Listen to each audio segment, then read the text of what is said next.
Good morning प्रिय विद्यार्थियों, स्वागत है आपका अभी क्लासेस में। और आज से मैं आपको पढ़ाने वाला हूँ reverse of India. Reverse of India यानी भारत की सभी नदियों के बारे में पूर्ण रूप से हिंदी में हम लोग पढ़ने वाले हैं।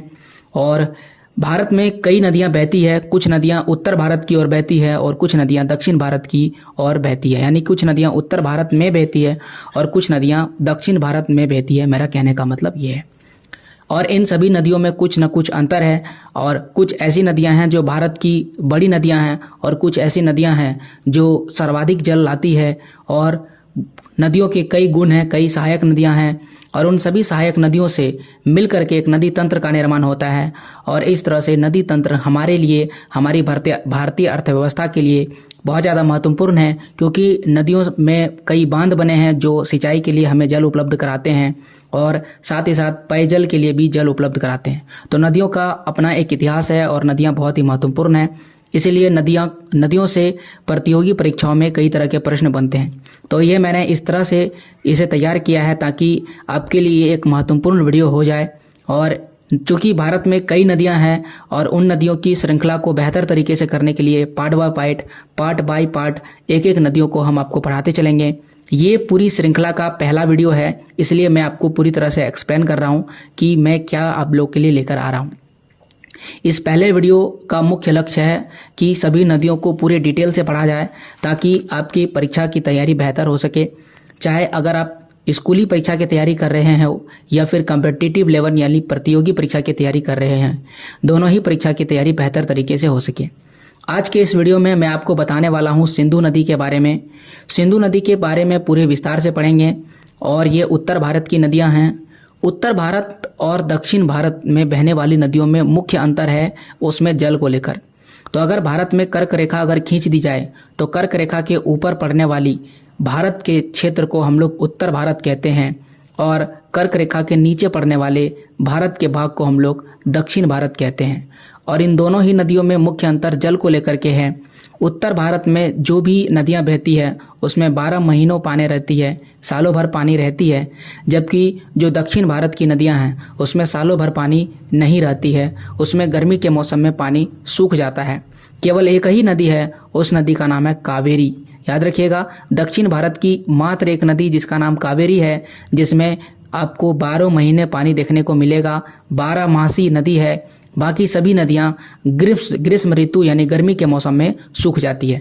जबकि उत्तर भारत की नदियों में वर्षा के जल से पानी आता है और चूंकि यहाँ पर बड़े बड़े पहाड़ हैं, बहुत ही ऊंचे ऊंचे पर्वतमालाएं हैं और उसमें बर्फ़ देखने को मिलती है और उन बर्फ़ यानी ग्लेशियर्स के पिघलने से भी गर्मी के मौसम में पानी मिल जाता है। और यही कारण है कि उत्तर भारत की सभी नदियों में आपको सालों भर पानी देखने को मिलता है। कई अन्य कारणों में उत्तर भारत की सभी नदियां लगभग डेल्टाओं का निर्माण करती है, जबकि दक्षिण भारत की नदियां उतने ज़्यादा डेल्टा का निर्माण नहीं करती है।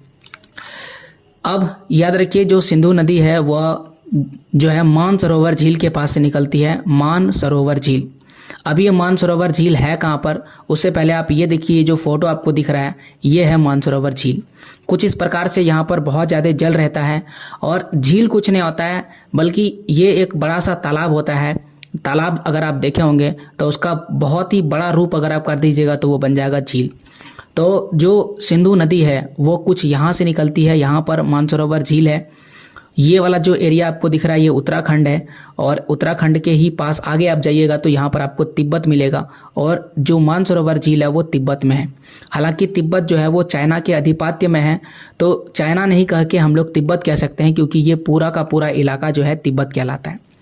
तो मानसरोवर झील के पास सिंधु नदी निकलती है। ये जो आपको धारा जाती हुई दिख रही है ये सिंधु नदी है और इसके बगल से ब्रह्मपुत्र नदी भी निकलती है। तो ये ब्रह्मपुत्र नदी जो है ये पूर्व की ओर बहती है, जबकि जो सिंधु नदी है ये उत्तर पश्चिम की ओर बहते हुए भारत की ओर चली जाती है।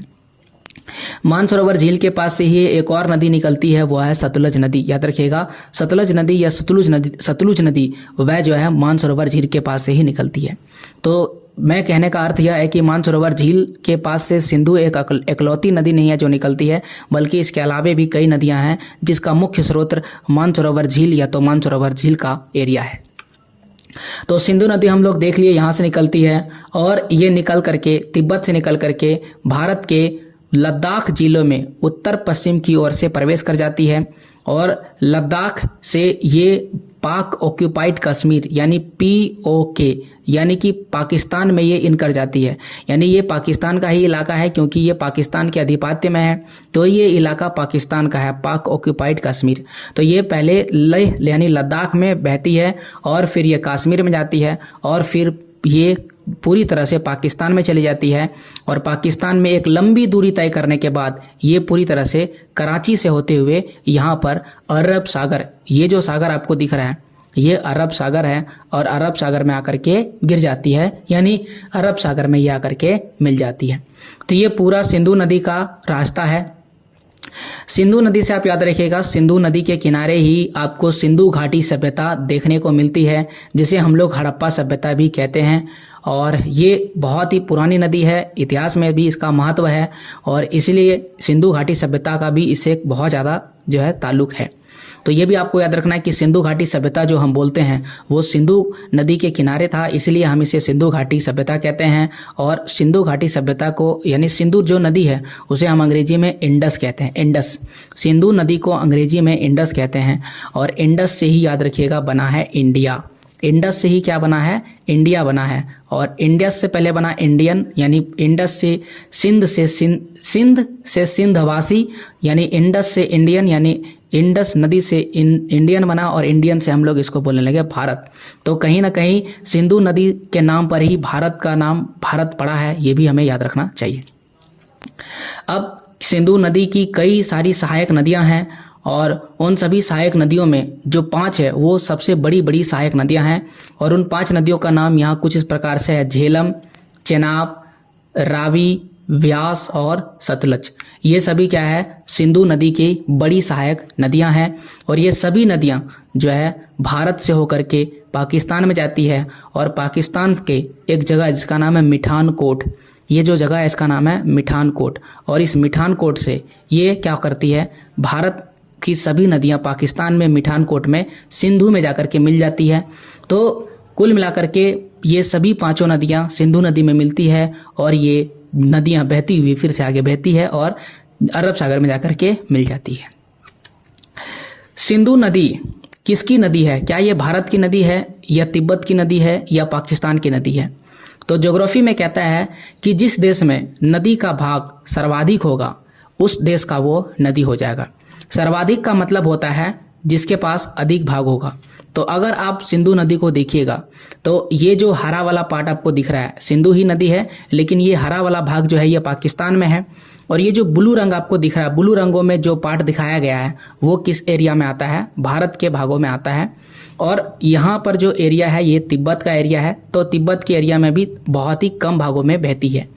तो अगर हम देखें, गौर से देखें, तो हमें ये पता चलता है कि सिंधु नदी की सर्वाधिक जो भाग है, जो लंबा सबसे अधिक भाग है वो कहाँ पर बह रहा है? पाकिस्तान में।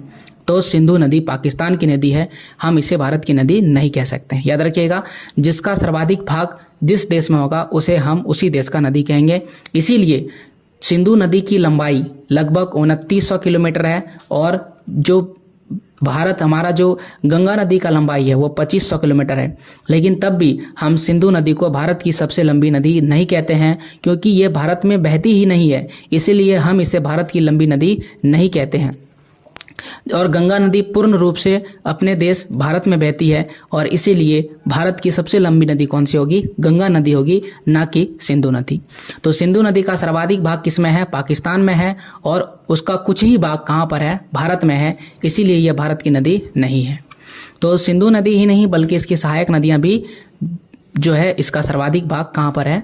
पाकिस्तान में है। अब आइए हम लोग देखते हैं इसका उद्गम स्थान कहाँ पर है और ये किस प्रकार से बह रही है, किस ओर से होते हुए। सबसे पहले ये जो आपको माउंटेन दिख रहा है, ये जो आपको पर्वत दिख रहा है, जिसे हम लोग पर्वतमाला कहेंगे या पर्वत श्रेणी कहेंगे, इसका नाम है माउंट कैलाश, यानी यह है कैलाश पर्वत।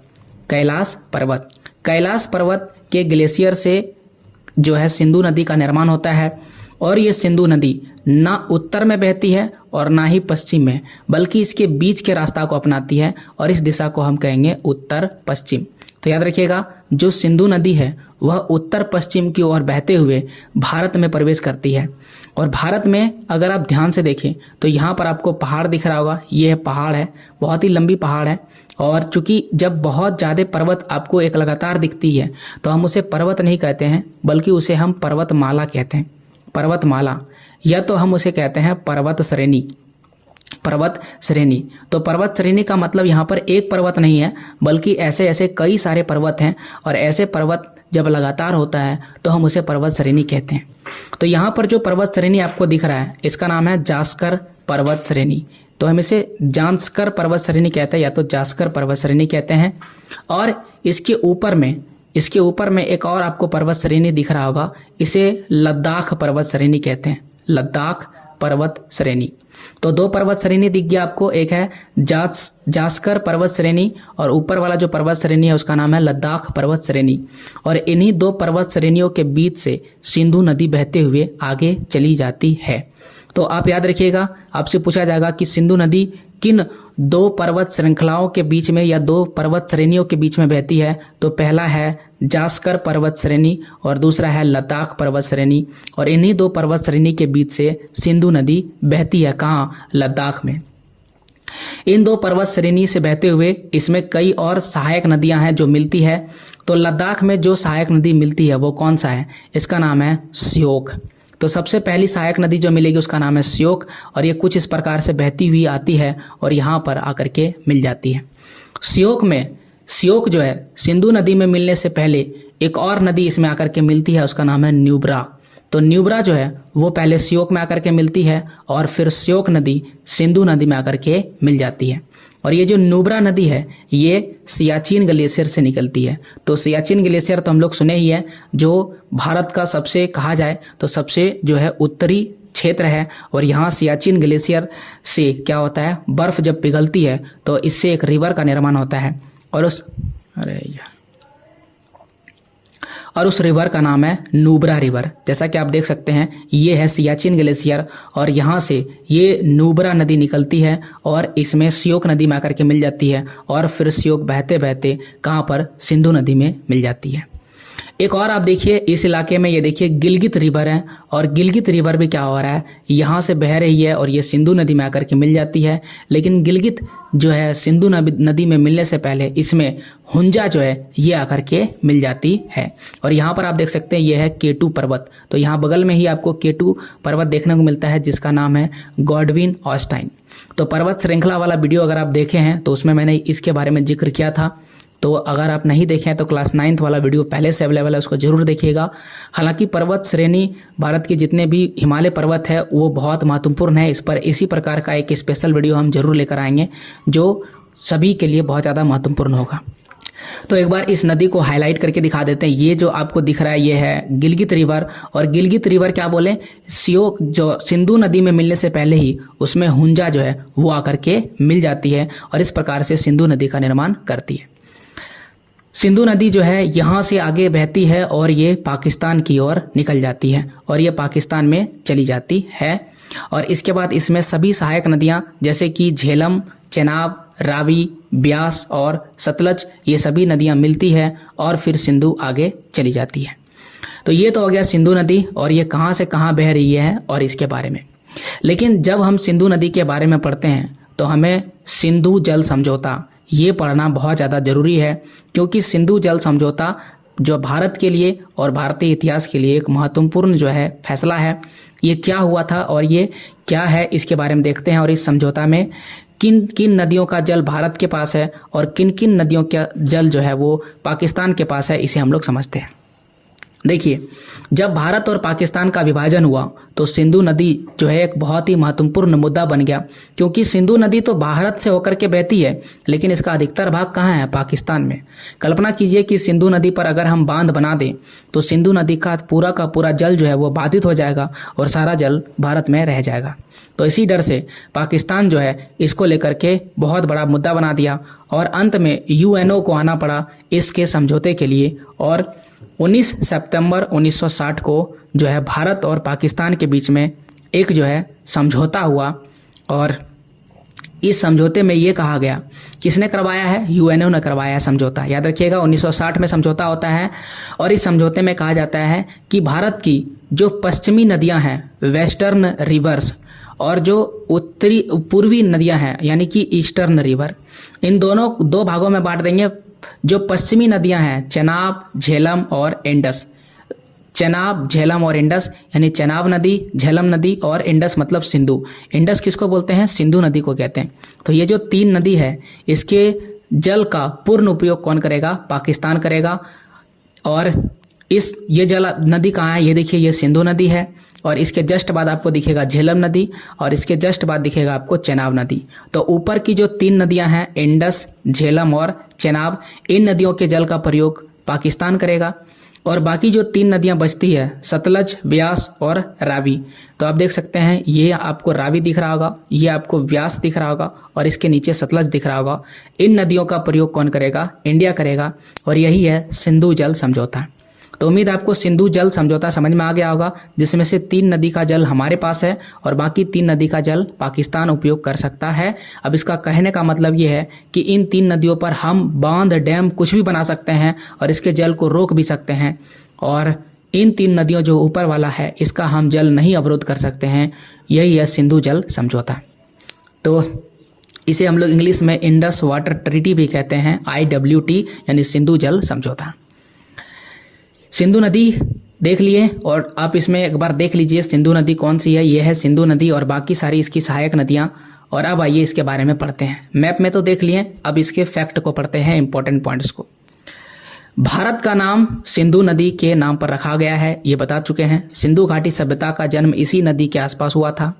यह अपने स्रोत से उत्तर पश्चिम की दिशा में बहती है, जैसा कि मैप में दिखाएं। ना ही नदी उत्तर की ओर बह रही है ना ही पश्चिम में, बल्कि ये बीच में बहती है, इसीलिए हम कहते हैं उत्तर पश्चिम दिशा में बहती है। मानसरोवर झील के पास से ये नदी निकलती है और मानसरोवर झील कहाँ पर है? तिब्बत में मौजूद है। और कैलाश पर्वत श्रेणी का जो हिमनद है, हिमनद का मतलब ग्लेशियर होता है, उससे ये निकलता है। इसकी टोटल लंबाई कितनी है? 2900 किलोमीटर, लगभग 2900 किलोमीटर क्या है। इसके कुल जल क्षेत्र से आधे से अधिक पाकिस्तान में स्थित है। यानी इसके जितना भी इसका टोटल वाटर है, जितना भी इसका टोटल जल है, कुल उसके आधे से भी अधिक जल कहाँ पर बह रहा है? पाकिस्तान में बह रहा है। जम्मू कश्मीर में प्रवेश करने के बाद यह लद्दाख और जास्कर, देखिए ये लद्दाख और जास्कर ये 2 पर्वतमाला है। आपको मैप में दिखाए थे, एक है लद्दाख पर्वतमाला जो उत्तर दिशा में और जास्कर पर्वत श्रेणी या पर्वतमाला ये दक्षिण में है। और इन्हीं दोनों के बीच में क्या बहती है? सिंधु नदी बहती है। लद्दाख, पहले ये लद्दाख में इन करती है, फिर बाल्टिस्तान में जाती है। बाल्टिस्तान के गिलगित क्षेत्रों से होकर के ये कहाँ पर बहती है और फिर चल जाती है पाकिस्तान में। इसकी 5 सबसे प्रमुख नदी है सहायक मतलब वह नदियां जो उस बड़ी नदी में आकर के मिलती है, उन सभी छोटी नदियों को सहायक नदी कहते हैं, जिसमें से झेलम, चिनाब, रावी, व्यास और सतलज है। इसके अलावा बाकी सारी नदियों, जिसमें से गिलगित आपको दिखाए थे, श्योक दिखाए थे, इसके अलावा भी छोटी और नदियां हैं, जिसमें से गरतांग, द्रास, सिगर, हुंजा जो है सिंधु की अन्य जो है हिमालयी सहायक नदियां हैं जो हिमालय से इसमें आकर के मिलती है। स्कार्दू के पास श्योक से जुड़ा हुआ है। इस जगह का नाम याद रखिएगा। श्योक जो है जो सिंधु नदी से उसे कब जुड़ती है? स्कार्दू एक जगह है, वहां पर श्योक जो है सिंधु नदी के पास मिलती है। नदी जो है वो कराची के दक्षिण में अरब सागर में गिरती है। यानी जब वो अरब सागर में गिरती है तो वो स्थान कौन सा है? कराची में है। यह लेहो में जांस्कर नदी से जुड़ती है। यह भारत चीन सीमा के पास धार नदी से जुड़ती है। तो भारत और चीन का जो सीमा है, भारत और चीन की बात कर रहे हैं, तो वहाँ पर एक नदी है जिसका नाम है धार नदी। तो धार नदी भारत और पाकिस्तान के सीमा पर, माफ़ कीजिए, भारत और चीन के सीमा पर ये क्या करता है? जुड़ता है। तो ये भी एक नदी है धार नदी, और ये कहाँ पर जुड़ता है? भारत और चीन के सीमा पर जुड़ता है। यहाँ पर आप देख सकते हैं सिंधु नदी और बाकी सारी सहायक नदियाँ अगर आप देखेंगे तो कुछ इस प्रकार से दिखाई देगा, जो बिल्कुल थोड़ा सा उलझनपूर्ण दिखता है, लेकिन फिर भी आप इसे समझ सकते हैं। ये जो इलाका है ये है पठानकोट, यहाँ पर ही सारी नदियाँ करके मिलती हैं। अब सिंधु नदी तो ख़त्म, लेकिन सिंधु नदी की सभी सहायक नदियाँ को हमें डिटेल से पढ़ना पड़ेगा। जैसे कि सिंधु नदी की सबसे पहली जो सहायक नदियाँ हैं उसका नाम है झेलम। तो झेलम नदी आप देख सकते हैं कुछ यहाँ से भारत के कश्मीर से निकलती है और ये फिर बहुत ही कम दूरी तय करने के बाद भारत में ये फिर पाकिस्तान में चल जाती है। और जैसे ही भारत का इस एरिया में आता है, पाकिस्तान में इन करने वाला रहता है, एकदम शार्प टर्न लेता है, पूरी तरह से सीधा ये मुड़ती है दक्षिण की ओर और फिर ये आगे बढ़ती है। तो ये एक बहुत ही सीधा टर्न लेती है। कहाँ से लेती है टर्न, ये पूछा जाएगा आपसे, तो आपको दिखाते हैं। ये है वो नाम, देखिए ये रहा मुजफ्फराबाद। मुजफ्फराबाद वो इलाका है पाकिस्तान में मौजूद है और इस मुजफ्फराबाद से ये एकदम सीधा मुड़ जाती है, सीधा दक्षिण की ओर बहती है, जैसा कि आप देख सकते हैं। ये नदी जो है देख सकते हैं, इसकी एक नदी है, इसका नाम है किशन गंगा। किशन गंगा जो है ये झेलम नदी की एक सहायक नदी है और इस तरह से ये आगे बढ़ती है। एक और चीज़ याद रखिएगा, ये जो ऊलर झील है, ऊलर झील जिसको इंग्लिश में ऊलर लेक कहते हैं, तो ऊलर झील लिख देते हैं, ऊलर झील। झील बता चुके हैं क्या होता है। झील आप समझिए एक बड़ा सा तालाब का ही बहुत बड़ा रूप को हम क्या कहेंगे, झील कहेंगे, ठीक है। तो झील क्या होता है, एक ऐसा एरिया जो चारों तरफ से जमीनी क्षेत्र से घिरा हुआ रहता है, उसे झील कहते हैं। हालांकि ये जो झील है ऊलर झील, इसमें जो पानी आ रहा है वो कहाँ से आ रहा है, इसका ये जो झेलम नदी है इसी का पानी इसमें आकर के बहता है और फिर ये आगे बह जाता है। देख सकते हैं ऊलर झील जो है इसमें पानी कहाँ से आ रहा है, ये पानी आ रहा है किससे, ये झेलम नदी से आ रहा है, जैसा कि आप देख सकते हैं। और यहाँ पर आपको डल झील भी मिल रहा है और डल झील का कुछ पानी जो है ये भी कहाँ आ रहा है, इस नदी में मिल रहा है। अब झेलम नदी के बारे में पढ़ते हैं। इसका टोटल लेंथ कितना है, 724 किलोमीटर मात्र है। संस्कृत इसका नाम देख लेते हैं, संस्कृत नाम है वितस्ता। वितस्ता नाम है इसका संस्कृत नाम। झेलम की सबसे बड़ी सहायक नदियां नीलम नदी है, जिसको हम लोग किशन गंगा कहते हैं, जैसा कि आपको मैप में दिखाए थे। तो याद रखिएगा झेलम नीलम। तो झेलम की सबसे बड़ी सहायक नदी का नाम क्या है, नीलम नदी है, जिसे हम लोग किशन गंगा के नाम से जानते हैं। झेलम नदी स्रोत कश्मीर घाटी के वेरी नाग में एक झरना है और उसी झरने में से इसका स्रोत निकलता है। तो जो झेलम नदी है वो कहाँ से निकलती है, कश्मीर घाटी, जहाँ से भी निकलता है वो कश्मीर घाटी है और कश्मीर घाटी में जगह का नाम है वेरी नाग और वेरी नाग में एक झरना है और उसी झरने से झेलम नदी का निर्माण होता है। यह उत्तर की ओर बहती हुई ऊलर झील में मिल जाती है, जैसा कि आपको दिखाए थे, ऊलर झील में इसका पानी मिल जाता है। ऊलर झील से यह दक्षिण की ओर अपना मार्ग बदलती है। बारामूला में नदी पहाड़ियों में एक कंठ में प्रवेश कर जाती है। तो कंठ में प्रवेश करने का मतलब बिल्कुल पहाड़ी के नीचे तली में ये प्रवेश करता है, कुछ इस प्रकार से पहाड़ी के क्षेत्र से प्रवेश करता है।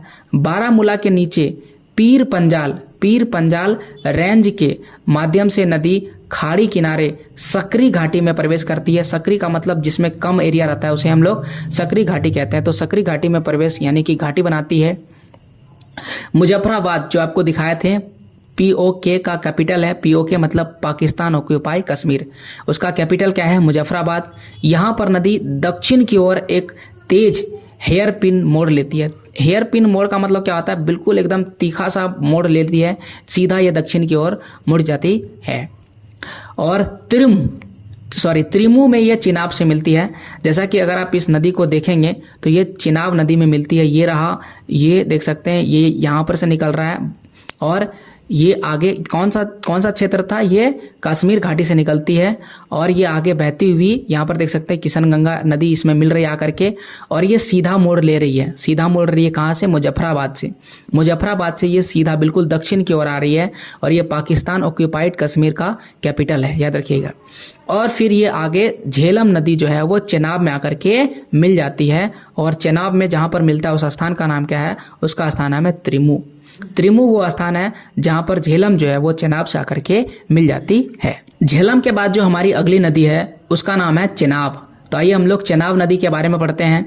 तो मैप में देखिए ये रहा चेनाब, और चेनाब कहाँ से निकल रहा है, ये हिमाचल प्रदेश का एरिया है, यहाँ से नदी निकलती है और फिर ये जो है कश्मीर में बहती हुई आगे बहती है और पाकिस्तान के इलाके में इन करके फिर ये झेलम और चेनाब आपस में मिल जाती है और झेलम और चेनाब मिल करके चेनाब नदी आगे फिर जो है ये रावी के साथ संगम बनाती है और फिर आगे चल कर के ये सतलज और व्यास का जो संगम है, यानी कि सतलज और व्यास नदी इधर से आ रही है और यानी सतलज नदी में आकर के ये मिल जाती है और फिर ये सिंधु नदी में मिल जाती है। तो ये भी एक बड़ी सहायक नदी है। तो देखिए यहाँ पर आप मैप में देख सकते हैं, यहाँ से इन पर्वत श्रृंखलाओं से ये निकलती है और कई पर्वत घाटियों को पार करते हुए यहाँ से ये चेनाब नदी जो है झेलम में आकर के झेलम और चेनाब मिल जाती है। इसमें दो नदियों का मिलन होता है, एक है चंद्रा और दूसरा है भागा। तो चंद्रा और भागा जब मिलती है तो निर्माण होता है चेनाब नदी। तो चंद्रा और भागा का जब संगम होता है तो कौन सा नदी बनता है? तो बनता है चेनाब नदी, चेनाब, ठीक है। और इसीलिए चेनाब नदी को हम लोग चंद्रभागा नदी भी कहते हैं। तो किस नदी को हम लोग चंद्रभागा कहते हैं? तो उस नदी का नाम है चेनाब नदी। चेनाब नदी क्यों? क्योंकि ये चंद्र और भागा दो जो है ग्लेशियर के पिघलने से, दो छोटी छोटी जो है हिमनद धारा के मिलने से, हिमनद धारा के संगम होने से इसका निर्माण होता है, इसलिए हम इसे चंद्रभागा नदी कहते हैं। मैप में आप देख सकते हैं यहाँ कुछ इस तरह से बहती है। चेनाब नदी का एक और नाम है, इसे कहते हैं असिकनिक कहते हैं। नदी का निर्माण भारतीय राज्य कहाँ से इसका निर्माण हो रहा है? हिमाचल प्रदेश में। तो हिमाचल प्रदेश में लाहौल और स्पीति जिले में केलोंग के पास दो नदियों चंद्रा और भागा के संगम से हुआ है। तो कौन सा जिला है? हिमाचल प्रदेश का लाहौल और दूसरा है स्पीति। लाहौल और स्पीति दोनों जिले में केलांग के पास जो है दो नदियां मिलती है, चंद्रा और भागा, और फिर जाकर चेनाब नदी का निर्माण होता है। भागा नदी हिमाचल प्रदेश में बारालाचा ला दर्रे के पास सूर्यताल झील से निकलती है। तो ये एक दर्रा है जिसे हम बोलते हैं बारालाचा ला दर्रा। तो इसके पास से ये निकलती है और यहाँ पर एक ताल है जिसे हम कहते हैं सूर्यताल झील। तो ये एक प्रकार का झील है और इसी झील से इसका निर्माण होता है। यह सिंधु नदी में बहने से पहले जम्मू में बहती है और कश्मीर में, जम्मू कश्मीर और जम्मू के क्षेत्र से होकर के ये पंजाब और फिर पाकिस्तान के मैदानी इलाकों में ये बहती है और फिर जाकर के ये सिंधु नदी में मिल जाती है। जो चेनाब नदी है, इस पे कई जो है बांध बने हुए हैं, सलाल बांध, पाकल दुल बांध और Ratle hydro electric plant, Kiru जल विद्युत परियोजना और क्वार हाइड्रो इलेक्ट्रिक पावर प्रोजेक्ट। तो ये सारे इसमें बांध भी बने हुए हैं जो बिजली उत्पादन और कई परियोजनाओं या सिंचाई के लिए बहुत ज़्यादा महत्वपूर्ण है। अगली जो नदी है उसे हम कहेंगे रावी रिवर यानी रावी नदी। झेलम चेनाब के बाद अगली जो नदी होगी वह है रावी नदी, और रावी नदी जो है वह भी चेनाब में जाकर के मिल जाती है और झेलम और चेनाब तो आगे से आ ही रही है और फिर ये मिल करके आगे बहती है और सतलज में मिल जाती है। यहाँ पर आप देख सकते हैं ये है रावी नदी और इस तरह से कुछ पहाड़ों और पर्वत श्रृंखलाओं के बीच से यह बहती है। ये जो पहाड़ पर्वत आपको दिख रहा है ये है पीर पंजाल। कौन सा पंजाल है? पीर पंजाल पर्वत श्रेणी। ये जो आपको पर्वत श्रेणी दिख रहा है इन्हीं के बीच से बहती है। तो रावी नदी का प्राचीनतम नाम, सबसे पुराना नाम है पुरुषिनी या तो इरावती कहते हैं। उद्गम कहाँ से ये निकलती है? हिमाचल प्रदेश में रोहतांग दर्रे, हिमाचल प्रदेश से ये भी निकलती है और ये जो दर्रा है इस दर्रे का नाम है रोहतांग दर्रे।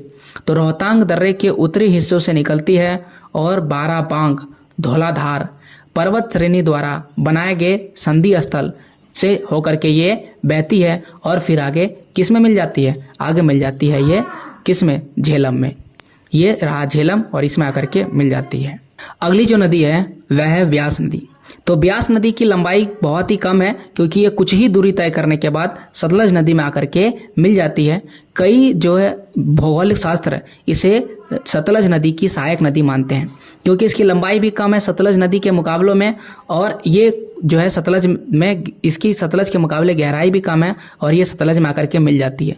तो जो नदियाँ छोटी और गहराई में कम होती है और किसी दूसरी नदी में मिल जाती है तो उसे सहायक नदी कहते हैं। यहाँ पर आप देख सकते हैं कुछ इस प्रकार से ये व्यास नदी निकलती है और ये बहती हुई कहाँ पर? सतलज में मिल जाती है। और कुल मिलाकर अगर देखा जाए तो ये भारत में ही बहती है और भारत में ही सतलज नदी में मिल जाती है, पाकिस्तान में ये नहीं जाती है। इसकी लंबाई कितनी है? 470 किलोमीटर है। उद्गम स्थान कहाँ से निकलता है, तो ये भी रोहतांग दर्रा से निकलती है। इसका दूसरा नाम विपाशा या तो अर्गिकिया, या तो हम विपाशा कहते हैं या तो अर्गिकिया कहते हैं। ब्यास का उद्गम रोहतांग दर्रे के पास समुद्र तल से लगभग 4062 मीटर की ऊंचाई पर है, यानी ये बहुत ही ऊंचाई में इसका उद्गम स्थान है। पीर पंजाल पर्वत श्रेणी के दक्षिण छोर पर रावी के स्रोत के करीब, जहाँ से रावी नदी निकलती है, जहाँ से कौन सी नदी निकलती है, रावी नदी, उसी के बगल से यह नदी निकलती है, पीर पंजाल पर्वत श्रेणी। तो पीर पर्वत जो है ये देख सकते हैं, ये जो है पीर पंजाल पर्वत श्रेणी, ये जो आपको पर्वत श्रेणी दिख रहा है ये पीर पंजाल पर्वत श्रेणी है। इसी के दक्षिण से ये निकलती है, जहाँ से रावी नदी निकलती है उसके जस्ट बगल से ब्यास नदी निकलती है। यह धौलाधार श्रेणी को पार करती है, धौलाधार जो पर्वत श्रेणी है उसे पार करती है, और यह दक्षिण पश्चिम दिशा ले लेती है। दक्षिण पश्चिम दिशा लेने का मतलब ये देखिए दक्षिण पश्चिम दिशा ले लेती है। और पंजाब के हरिके एक स्थान है, यहाँ पर झील भी है, हरिके झील, ये सतलुज नदी से मिल जाती है। तो ये एक मानव निर्मित झील है, याद रखिएगा हरिके झील। तो हरिके झील जो है ये मानव निर्मित झील है, कहाँ पर मौजूद है, पंजाब में। तो जैसा कि हम बोले हैं कि ये जो ब्यास नदी है ये भारत में ही बहती है और भारत में ही रह जाती है, पाकिस्तान नहीं जाती है, तो पंजाब में ही ये सतलुज नदी से मिल जाती है। यह एक तुलनात्मक रूप से छोटी नदी है, बहुत ही छोटी है, जो केवल 460 किलोमीटर लंबी है। यहाँ पर 70 हो गया, इसे 60 कर देते हैं गलती से, ठीक है, 460 किलोमीटर लंबी है, लेकिन पूरी तरह से भारत के भीतर स्थित है। यहाँ देखिए पूरी तरह से ये कहाँ पर है, भारत के भीतर स्थित है। अब इसकी एक खासियत क्या है कि इसमें जो डॉल्फिन मिलता है, सिंधु नदी में जो डॉल्फिन मिलता है वो एक खास किस्म का डॉल्फिन है, जो केवल आपको इसी नदी में देखने को मिलता है, ब्यास नदी में ही देखने को मिलता है, जो सिंधु डॉल्फिन कहलाता है। सिंधु डॉल्फिन का घर है, और इसमें एक बांध बना है जिसे हम कहते हैं पोंग बांध, याद रखिएगा पोंग बांध किस में बना है, इसी ब्यास नदी में बना हुआ है। अगली जो नदी है और अंतिम नदी है सिंधु की सहायक नदियों में, और उसका नाम है सतलज नदी। अगर आप इसे गौर से देखें तो बाकी सभी नदियों में से ये आपको बड़ी नदी दिखाई देगी, और इसकी सच्चाई यही है कि जो सतलज नदी है वह सिंधु की सबसे बड़ी सहायक नदियां हैं, जो तिब्बत से निकल करके पहले भारत में प्रवेश करती है, हिमाचल प्रदेश और फिर भारत के पंजाब जो राज्य है उससे गुजरती है, और अपने साथ ब्यास को भी ले लेती है, और फिर आगे ये रावी के साथ, रावी, चेनाब और झेलम के संगम के साथ ये सिंधु नदी में मिल जाती है। यहाँ पर आप देख सकते हैं इसका भी स्रोत जो है वो इसी के पास है, जैसा कि पहले ही बता चुके हैं, मानसरोवर झील के पास ही इसका स्रोत है, कैलाश पर्वत के पास ही, तिब्बत से ये निकलती है, और फिर ये जो ग्रेट हिमालय है उसके बीच के इस दर्रे को पार करती है, घाटी को पार करती है, और फिर ये आगे बहती हुई जो हिमाचल प्रदेश और जो पंजाब है उसमें बहते हुए ये आगे बढ़ जाती है। उद्गम स्थल कहाँ पर है, तो सतलज जो है पश्चिमी तिब्बत मानसरोवर झील के पास इसका भी उद्गम है। यह यहाँ तक उत्तर पश्चिम मार्ग लेती ये सिपकिला जो दर्रा है उससे पार करती है, सिपकिला दर्रा उन मार्ग से होते हुए ये पास करती है। सिपकिला भांगड़ा बांध भी वहाँ पर बना है, और करचम वांगटू जल विद्युत संयंत्र इसी नदी में बना है। नाथपा, सकरी, दामू, ये सारे जो बांध है ये इसी नदी में बने हुए हैं। हरिके में ब्यास को शामिल कर लेती है, जैसा कि ब्यास नदी के बारे में देखे थे, पंजाब में हरिके एक स्थान है, वहाँ पर इसमें ब्यास नदी मिलती है, और फिर ये आगे बढ़ जाती है। फिरोजपुर के पास फाजिल्का तक यह भारत और पाकिस्तान के बीच लगभग 120 किलोमीटर की सीमा बनाती है। भारत और पाकिस्तान के बीच 120 किलोमीटर की दूरी तय करती है। तो यहाँ पर यहाँ तक ये बहती है, और फिर ये सिंधु नदी में मिल जाती है, जैसा कि आप इसमें देख सकते हैं। और इस प्रकार से सभी नदियाँ खत्म हो गई। यहाँ पर उन्हीं नदियों को शॉर्ट में एक नोट्स लिखा गया है, ताकि आपको बार बार स्लाइड नहीं देखना पड़े। आप इन सभी का एक स्क्रीनशॉट ले सकते हैं, और इसको आप अलग से कभी भी रिवाइज करने के लिए पढ़ सकते हैं। तो ये हो गया पूरा का पूरा वीडियो, और इसे में हम लोग सिंधु नदी को कवर किए। ऐसे ही हम आपके लिए इंडस रिवर के बाद गंगा माँ यानी गंगा रिवर यानी गंगा नदी के बारे में हम लोग चर्चा करेंगे। कैसा लगा आपको वीडियो, जरूर हमें कमेंट करके बताइएगा। वीडियो में किसी भी तरह का सुधार और अगर आपको कोई त्रुटि लगता है तो ज़रूर हमें कमेंट करके बताइएगा। आने वाले वीडियोज़ में हम ज़रूर सुधार करेंगे। और साथ ही साथ अगर आप चाहते हैं कि किसी भी प्रकार का क्वेश्चन आंसर वीडियोस, तो उसके लिए आप मेरे चैनल अभी क्लासेस डाउट्स को ज़रूर सब्सक्राइब कीजिएगा। वहाँ पर मैं क्वेश्चन आंसर वीडियोस अवेलेबल कराता हूँ। तो मेरे एक प्रयास है कि बच्चों का क्वेश्चन आंसर वीडियोस भी बेहतर तरीके से कंप्लीट हो सके, और उस प्रयास को आपके सहयोग से ही आगे बढ़ाया जा सकता है। तो प्लीज़ हमारा सपोर्ट इस चैनल को सब्सक्राइब करके तो कीजिएगा ही, साथ ही साथ इसे भी सब्सक्राइब कीजिए और हमारा सपोर्ट कीजिए। और आने वाले किसी भी तरह के वीडियो के लिए आप हमें ज़रूर कमेंट कीजिएगा। पूरा वीडियो देखने के लिए थैंक यू। मिलते हैं आपसे अगले वीडियो में, तब तक के लिए जय हिंद, जय भारत, वंदे मातरम।